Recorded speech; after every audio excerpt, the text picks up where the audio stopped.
Cette vidéo fait suite à l'épisode de Damoiselle, le top 5 des protections périodiques en Égypte antique. Si vous l'avez pas vu, cliquez sur l'affiche. Dame, dame, dame, dame, dame, dame, damoiselle.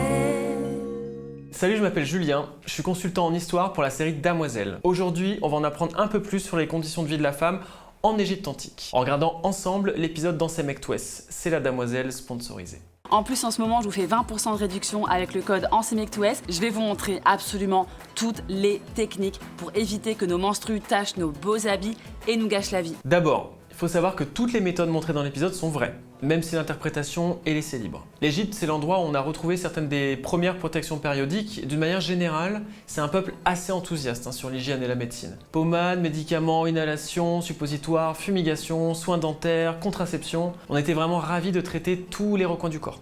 Pour le contexte, Ancet Mektouès vit en Égypte pendant la 5e dynastie, entre moins 2500 et moins 2300. À ce moment-là, on avait déjà construit les pyramides, on en faisait toujours, juste des plus petites. On savait aussi très bien fabriquer du papier.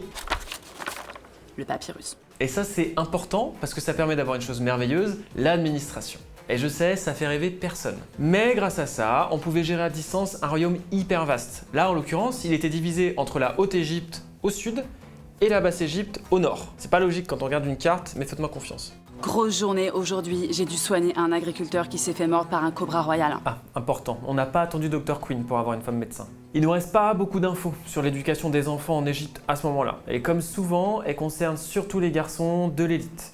Mais ça veut pas dire que les petites filles en étaient exclues. Justement, le petit portrait en arrière-plan, c'est un clin d'œil. Enfin, un clin d'œil borgne, parce qu'on n'est pas sûr de ce qu'il représente. Dans l'idée, c'est Méripta, qui a vécu quelques siècles avant l'épisode. Elle était médecin en chef à la cour sous la 3e dynastie, clairement un poste à responsabilité.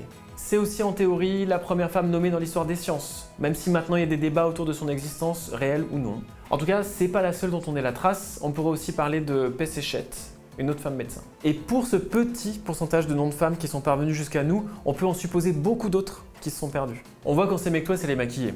Ce qui est étonnant pour notre œil occidental moderne, c'est que son scribe le soit aussi. Faut bien comprendre que ce qu'on appelle la cosmétique n'avait pas le même sens dans leur société. Prendre soin de son corps et le rendre beau, pour les femmes, les hommes, même les enfants, c'était un gage de bonne santé. Il n'y avait pas de différence par exemple entre le fait d'hydrater sa peau, parce qu'on vivait pas loin de la poussière du désert, et mettre du fard sur ses yeux pour se protéger du soleil et des infections. Les Égyptiens, ils entretenaient leur corps parce qu'ils devaient encore pouvoir rempiler pour un deuxième service dans l'au-delà. Ça veut aussi dire s'inscrire des amulettes sur la peau, peindre des couleurs sur son visage. Tout ça, c'était de l'ordre du rituel, et c'était très lié à l'hygiène et à la santé. On se parfumait aussi. Ça, on le voit souvent figurer sur les fresques sous la forme d'un cône de graisse parfumée qu'on se posait sur le haut de la tête. Alors, on ne sait pas vraiment si on en portait sur la tête, parce que dans l'art égyptien de cette période, que ce soit un objet physique ou une idée, c'est dessiné. Et c'est comme dans la BD d'aujourd'hui. Quand un personnage sent bon, il a des petites fleurs dessinées autour de lui. Ça veut pas dire que le gars se balade avec des marguerites sur la tête. Vous les laissez sécher pendant une nuit et hop, vous l'insérez dans...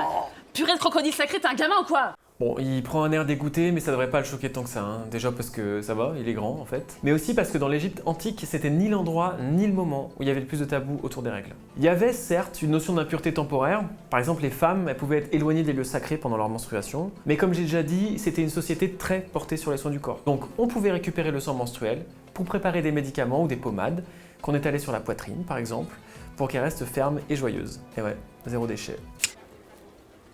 Genou, la tresse, et voilà. Ah, le coup de la natte c'est ingénieux, mais vous vous doutez bien que c'est pas comme ça que ça se passait. Après, dans la fiction, on privilégie le spectacle à la réalité historique. Alors le petit secret d'Ancet Mektouès, c'est que sous sa perruque, elle a le crâne rasé. Comme une grosse partie de la population d'ailleurs. Encore une fois, les Égyptiens, ils faisaient concorder hygiène et beauté. Porter une perruque, ça évitait que des parasites s'installent dans des vrais cheveux, tout en restant extrêmement stylé. Il y avait différents standings de perruques, parce que évidemment, fallait que les riches aient l'air bien riches et que les pauvres aient l'air bien pauvres.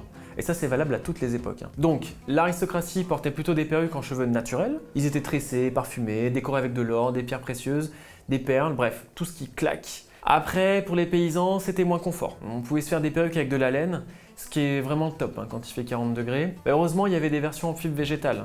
Elles étaient décorées aussi, mais en plus discount, avec des fleurs par exemple. Franchement, les hommes, ils me font pitié quoi. Vivement qu'on ait une pharaon parce que là, c'est n'importe quoi. Ouais, faudra qu'elle soit un peu patiente, parce que la vraie première pharaon, c'est pas pour tout de suite. Et c'est ce dont va nous parler Manon. Eh oui Julien, La première grande pharaone, c'est Hatshepsut. Alors techniquement, c'est pas la toute première, il y a 2 femmes qui ont porté ce titre avant elle, mais c'est la première à l'avoir exercé comme un homme. Ce qui était inédit et quand même assez fou. Dans les représentations qu'il nous reste, c'est juste frappant. Hatshepsut est figurée en homme, donc avec le bouc des pharaons et les muscles saillants. Et dans la tradition égyptienne, la lignée pharaonique se transmettait de père en fils. Hatshepsut a épousé son demi-frère Thoutmôsis lorsqu'il devint pharaon, lui faisant ainsi accéder au statut de reine. Après la mort de son mari, elle devint régente, mais là où ça devient intéressant, c'est qu'elle a refusé de céder le trône quand son fils a atteint l'âge de régner. Elle est restée consciente de son statut particulier, comme en témoigne une inscription datant de la fin de sa vie.